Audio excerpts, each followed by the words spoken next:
बिस्मिल्लाहिर्रहमानिर्रहीम अस्सलाम वालेकुम अल्हम्दुलिल्लाहि रब्बिल आलमीन वस्सलातु वस्सलामु अला रसूलिहिन नबिय्यिल करीम। असील पहचान का आज आप दूसरा हिस्सा देख रहे हैं। पहला हिस्सा मैंने कल अपलोड किया था जिसमें मैंने एक अच्छे असील बर्ड के चेहरे की मुकम्मल फीचर्स, उसकी नोक, उसकी आँख, उसका ताज, उसकी गर्दन के बारे में मुकम्मल तफसीली मालूमात फराहम की थी। मैंने बताया था कि आप किसी अच्छे असील मुर्ग की पहचान करते हुए उसकी आँखों को कैसे जज करेंगे, उसकी नोक का कैसे मुशाहिदा करेंगे, उसके ताज की क्या-क्या चीज़ें आप नोट करेंगे, उसके चेहरे के अंदर क्या-क्या चीज़ें नोट करेंगे और उसकी गर्दन में कौन-कौन सी ख़ुसूसियात आप नोट करेंगे। तो वो थी पहली वीडियो। आज की वीडियो असील पहचान का दूसरा हिस्सा है जिसमें मैं आपको बताने वाला हूँ कि एक अच्छे असील बर्ड के पर, पल्ले, पशम, उसकी बेल, बनतर, उसका सीना और उसकी खड़े होने का स्टाइल, उसकी बैक लुक, उसकी फ्रंट लुक किस तरह की होनी चाहिए कि वो आपको एक परफेक्ट असील नज़र आए, आपको एक परफेक्ट असील मुयस्सर हो सके इस पहचान के बाद।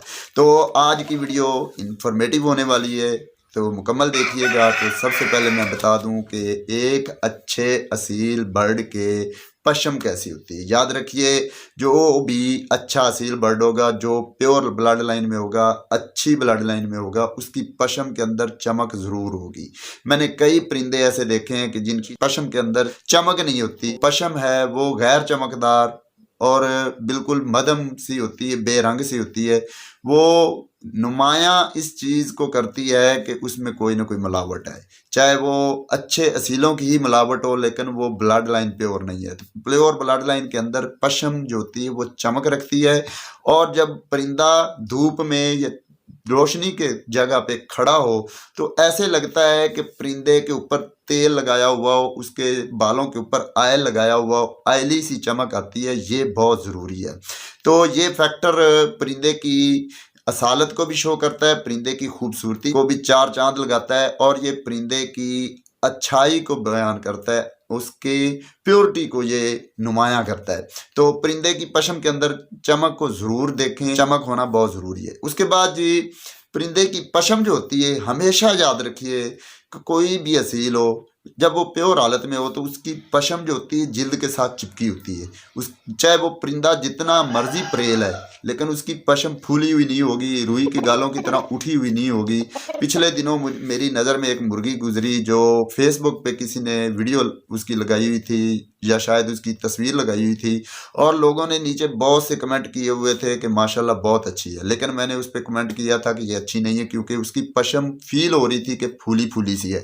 तो मेरे उस कमेंट पे कई लोगों ने लाइक किया कि वाकई इसकी पशम एक अच्छे असील वाली नहीं। तो याद रखिए, परिंदा जब भी कोई असील परिंदा हो, उसकी पशम जब फूली फूली आपको नज़र आए तो वो चाहे जितने भी पॉइंटों में खड़ी है वो प्योर नहीं है, उसमें कोई न कोई दूसरे खून की मिलावट ज़रूर है। तो पशम बिल्कुल जिस्म के साथ चिपकी हुई हो, आप उसके जिस्म के ऊपर ऐसे हाथ फेरें तो आपको यूं फील हो कि जैसे पशम सिरे से है ही नहीं, डायरेक्ट हड्डी के ऊपर, डायरेक्ट सख्त किस्म के जिस्म के ऊपर आप हाथ फेर रहे हैं। फूली हुई और उठी हुई पशम जो है ये असील का खासा नहीं है। तो ये दूसरा पॉइंट है। अब बात कर लेते हैं पल्लों की। याद रखिए, एक अच्छा असील जो होता है उसके पल्ले बड़े मजबूत होती हैं। जब भी आप उसके पल्ले को ऐसे खोलेंगे तो वो आपको खोलने नहीं देगा, वो इससे बुरा मनाएगा। परिंदा पल्ला खोलने से बुरा मनाएगा, वो अपनी तरफ खींचेगा, आसानी से आप नहीं खोलेंगे। उसमें आपको ताकत सी फील होगी, उसमें आपको सख्ती फील होगी कि परिंदा अपने परों को साथ चिपकाए हुए है, आपको खोलने नहीं दे रहा, आसानी से नहीं खोलने दे रहा। आप खोलते हैं तो उसमें बड़ी सख्ती फील हो तो वो परिंदा असील है। लेकिन जो नरमी के साथ ढीले ढाले पल्ले हों तो वो फिर असील नहीं है, वो अच्छा असील नहीं है, उसमें कोई ना कोई मिलावट है या उसमें कोई ना कोई खामी है। तो पल्लों का सख्त जान होना और कस में होना ये इसकी एक अहम बात है। उसके बाद पल्ले खोलने के बाद हम क्या चीज़ें नोट कर सकते हैं। कई चीज़ें पल्ले खोलने के बाद आपने अक्सर देखा होगा कि बड़े शिकारी जो शौकीन है जब भी परिंदा देखते हैं, शौक करते हैं, तो उसके पल्ले देख के उसमें से कुछ नोट करते हैं। वो सिर्फ ये नहीं देखते कि पल्ला क्या है जी, पल्ला है या नहीं है, उसमें कई चीज़ें नोट करने वाली होती हैं। उन चीज़ों में आपको मैं चंद चीज़ें बता देता हूँ। सबसे पहले नंबर पे कलियाँ गिनी जाती हैं। जब भी पल्ला खोलें परिंदे का तो उसकी बाहर से अंदर की जानब कलियों की मखसूस तादाद होती है। एक पल्ला आप खोलते हैं, उसके दो हिस्से होते हैं।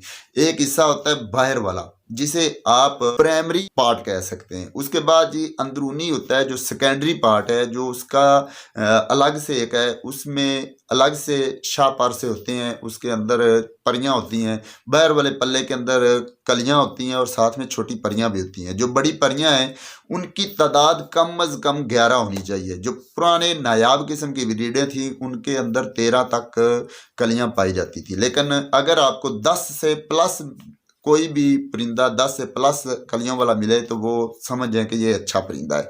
तो कलियों की तादाद कम अज़ कम 11 होनी बहुत ज़रूरी है। इससे नीचे जब भी आएगी 10 आएगी 9 या 8 आएंगी तो वो कमज़ोरी होगी, उसके पल्ले में जान नहीं होगी, उसका पल्ला वीक होगा। तो परिंदे की कलियों की तादाद कम अज़ कम 11 होनी चाहिए। अब कलियों के अंदर गैप की बात कर लें तो याद रखिए कलियां इस तरह हैं।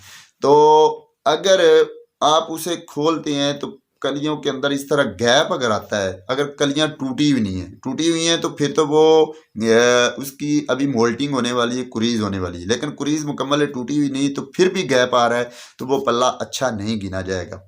वही परियां वही कलियां अच्छी गिनी जाएंगी जो एक दूसरे के ऊपर चढ़ी हुई होंगी, बिल्कुल एक दूसरे के ऊपर। तो मज़ीद वजाहत के लिए मैं तस्वीर आपके सामने शो कर रहा हूँ। यहाँ पे आप देखें कि कैसे कलियां एक दूसरे के ऊपर चढ़ी हुई हैं। तो ये जो गैप होता है ये हल्का सा अगली साइड पे पल्ले के एंड पे एजिस पे हल्का हल्का गैप आ सकता है। लेकिन अगर गैप ये मुकम्मल कली के अंदर आ रहा है तो वो पल्ला अच्छा नहीं गिना जाएगा। ये बात आपने नोट करनी है। उसके बाद परियों को आपने कलियों को देखना है। जो कलियां हैं वो ज़्यादा चौड़ी नहीं होनी चाहिए, वो बारीक होनी चाहिए। कलियों के अंदर जो तिनका है जो बिल्कुल एक नाली सी होती है जिस पे कली जो है कली के बाल लगे होते हैं, अंदर जो तिनका होता है वो बारीक होना चाहिए, लचकदार होना चाहिए, वो सख्त नहीं होना चाहिए। आप एक कली को ऐसे मरोड़ के छोड़ें, वो वापस अपनी पोजीशन फ़ौरन ले ले लचक के साथ, टूटे भी नहीं और वापस पोजीशन में चला जाए तो समझ लें कि ये अच्छा पल्ला है, अच्छी कली है। लेकिन अगर आप उसको ऐसे मरोड़ते हैं और वो मुरोड़ा नहीं जा रहा, सख्ती आगे से दिखाता है, तो वो उसमें लचक नहीं है। लचक होना बहुत ज़रूरी है। तिनके के अंदर लचक हो, बारीक तिनका हो और जो टोटल ओवरऑल जो कली है वो भी बहुत ज़्यादा चौड़ी नहीं होनी चाहिए, वो भी बारीक होनी चाहिए। और कली जो है वो दरांती शेप में होना चाहिए, जिस तरह छुरी होती है दरांती होती है कि बिल्कुल ऐसे सीधी नहीं बल्कि ऐसे थोड़ी सी कर्वी हो। मज़ीद वजाहत के लिए मैं तस्वीर लगा रहा हूँ। तस्वीर में आपको नज़र आ रहा होगा कि एक कली किस तरह से दरांती या छुरी की तरह से आगे ऐसे होती है, मुकम्मल बनी हुई थी, उसमें एक लेयर होती है। तो ये चीज़ आपने ज़रूर नोट करनी। उसके बाद आप पल्ला खोलते हैं, पल्ले के अंदर आपको लहरें फील होंगी। वो लहरें अगर आपको फील हों, लहरें फील हो रही हैं, नज़र आ रही हैं, तो वो पल्ला अच्छा गिना जाएगा। जो बगैर लहरों के पल्ला होता है वो उसका आप बुरा तो नहीं कह सकते, लेकिन वो उसमें एक ख़ास पॉइंट मिस हो गया है और लहरों वाला जो है ये एक इजाफी पॉइंट है। तो ये पल्ले के अंदर आपने नोट करनी होती चीज़ें। उसके बाद जी पल्ले के ऊपर कलियों के ऊपर परियां होती हैं, छोटी परियां, लंबे जो परियां हैं वो परियां वो आगे कलियां कहलाती हैं। कलियों के ऊपर पीछे जो ऊपर छोटी छोटी परियां होती हैं वो परियां की तादाद भी आपने गिननी। जितनी ज़्यादा परियां हों वो अच्छा पल्ला गिना जाएगा और जितनी कम परियां हो वो पल्ला कमज़ोर होगा। तो ये थी चंद चीज़ें पल्ले के बारे में। अब पल्ले का घेरा आपने देखना होता है कि घेरा कितना बड़ा है। जितना घेरा बड़ा हो, आप पल्ला खोलते हैं, जितना घेरा बड़ा हो उतना पल्ला अच्छा गिना जाएगा। तो घेरे को भी आपने नोट करना है कि कितना बड़ा घेरा है, कितना उसका रेडियस बन रहा है। तो ये एक अच्छे पल्ले की अहम बात है।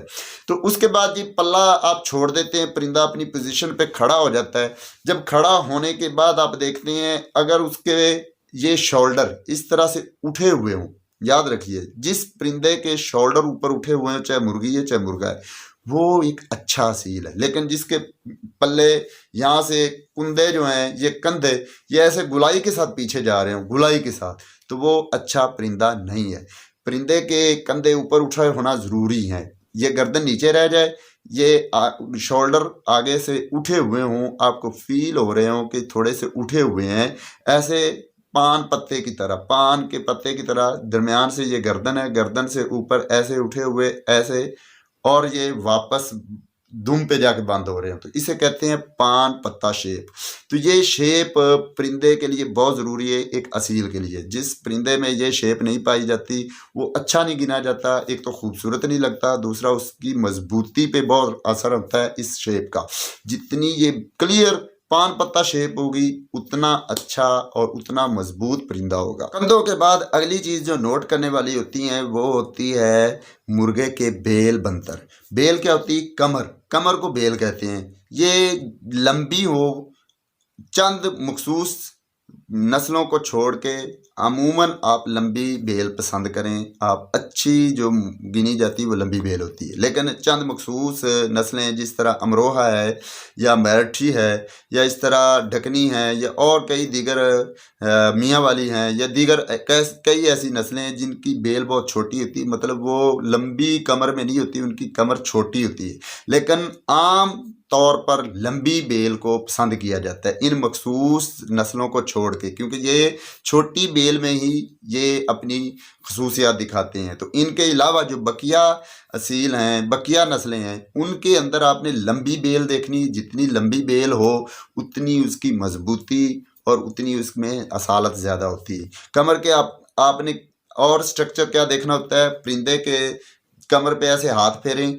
अगर आपको उसके कर्वी सा फील हो, मतलब स्ट्रेट फ्लैट उसकी कमर नहीं होनी चाहिए, बल्कि इस तरह से दरमियान से उठी हुई हो, कुब किसी आम तौर पे इसे पंजाबी में या असील शौक में इसे कुब वाली कमर कहते हैं। मतलब ये गर्दन है, गर्दन से पीछे थोड़ा सा जाए और ये टेल है, टेल और गर्दन के दरमियान उठा हुआ हिस्सा हो, ऊपर को उठा हुआ हो, दरमियान से ऊपर को उठा हुआ हो, और ये चौड़ा हिस्सा हो, कमर चौड़ी हो और उठी हुई हो, कुब वाली हो, कर्वी हो, तो वो परिंदा अच्छा होता है और वो असालत में और स्टेमिने में कमाल होता है जिसकी ये कुब वाली हो। लेकिन जो फ्लैट होता है उसमें समझ लो कि वो लोअर पॉइंट पे है, वो प्लस पॉइंट पे नहीं है। तो ये कुब आपने ज़रूर देखना है, ये एक अच्छे और मजबूत परिंदे की अलामत है कि ये कुब निकला हुआ हो। उसके बाद आपने कमर देखनी, चौड़ी कितनी है, डबल हड्डी, सिंगल हड्डी क्या होती है। अगर परिंदा जो है उसकी आप बैकबोन देखें, बैकबोन देखें, वो सिर्फ आपको बैकबोन ही की उठी हुई एक हड्डी फील हो तो वो सिंगल हड्डी में है। लेकिन अगर बैकबोन के अतराफ में साइडों पे भी हड्डियाँ चल रही हो तो वो डबल हड्डी कहलाता है मुर्गा। तो डबल हड्डी और सिंगल हड्डी दोनों परिंदे अच्छे हैं, दोनों मजबूत हैं, जानदार होते हैं, असालत में पूरे होते हैं। तो सिंगल हड्डी या डबल हड्डी ये अपनी अपनी पसंद है। तो ये आपने चीज़ भी नोट करनी होती है कि उसकी कमर चौड़ी कितनी है। उसके बाद जी पान पत्ता शेप क्या होती है मुकम्मल मैं बताऊं कि आगे से कुंदे उठे हुए, फिर ये चौड़े ऐसे होते जाते हैं और पीछे दुम पे आर के पल्ले बिल्कुल बंद हो जाते हैं। कुछ नस्लें हैं जिनके पल्ले दुम से नीचे लटके होते हैं, जिस तरह से अमरोहा हैं, मराठी हैं। लेकिन कुछ ज़्यादातर वो हैं जो अपनी पल्लों के एजिस जो हैं वो जो दुम का जोड़ है उसके ऊपर लगा के रखते हैं, उसके ऊपर चढ़ा के रखते हैं। तो चाहे लटकाए हुए हों चाहे ऊपर हों, लेकिन शेप उसकी पान पत्ता हो तो वो परिंदा अच्छा गिना जाएगा, असालत में पूरे पॉइंटों के साथ गिना जाएगा। तो ये थी बैक लुक। उसके बाद फ्रंट लुक पे आए तो परिंदा जो है सामने से चौड़ा होना चाहिए, सीना उसका कुशादा हो, मजबूत हो, ऐसे हाथ ऐसे डालें तो मजबूती फील हो, नरमी फील ना हो। यहाँ से सीने से परिंदे की मिलावट, परिंदे के अंदर किसी दूसरे खून की मिलावट का इजहार होता है। अगर परिंदा पूरे सख्त सीने में, जानदार सीने में है तो वो पूरा सील है। लेकिन अगर आप ऐसे पकड़ते हैं उसके अंदर ऐसे उंगलियां अंदर खुब रही हैं, अंदर उंगलियां धंस रही हैं, अंदर उंगलियों को नरमी फील हो रही है, तो वो परिंदा पूरा पॉइंटों में नहीं है, वो परिंदा प्योर भी नहीं है। तो प्योर परिंदे के लिए सीने का चौड़ा होना और मजबूत होना ये बहुत ज़रूरी है। और परिंदे का सीना बाहर को निकला हुआ हो, सीधा हो, खड़ा हो, बिल्कुल सीना बाहर तान के जो खड़ा हो, वो परिंदा खड़ी तख्ती का कहलाता है। और यही परिंदे की मेन निशानी है एक अच्छे असील के लिए। जब परिंदा बिल्कुल ऊपर खड़ा हो सीधा, और इस पोजीशन में हो कि वो जब बीट करे तो बीट उसके कांटों के ऊपर गिरे, तो वो परिंदा फुल 110% प्योर और अच्छे असालत में है। लेकिन जो झुका हुआ परिंदा हो, वो बतखनुमा परिंदा, वो थोड़ा सा कम पॉइंटों में गिना जाएगा। तो ये चंद पॉइंट्स थे जो मैंने आज की वीडियो में आपको बताए। आज की वीडियो में इतना ही। इससे पहला हिस्सा अगर आपने अभी तक नहीं देखा और आप जानना चाहते हैं कि एक अच्छे असील बर्ड की नोक, उसकी आइज़, उसकी गर्दन, उसका सर, उसका ताज किस तरह का होता है, तो यहाँ पर टच करें और देखें कि एक अच्छे असील परिंदे की नोक, आंखें और ताज कैसा होता है। तो अगली वीडियो तक मुझे दीजिए इजाज़त। अल्लाह हाफिज़।